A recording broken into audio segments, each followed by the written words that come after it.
Halo sahabat sehat, apakah Anda sedang batuk atau bersin? Tahukah Anda saat ini Anda berpotensi menyebarkan jutaan kuman di udara? Sahabat sehat dapat mencegahnya dengan menerapkan etika batuk bersin dan membuang ludah atau dahak yang benar. Berikut langkah-langkah etika batuk dan bersin yang benar. Tutup hidung dan mulut Anda dengan tisu saat bersin atau batuk. Tutup hidung dan mulut Anda menggunakan lengan bagian dalam saat bersin atau batuk.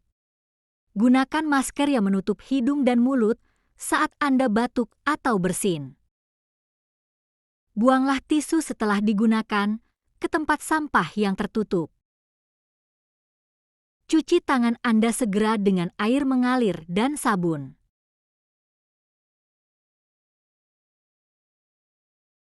Atau bersihkan tangan Anda menggunakan alkohol.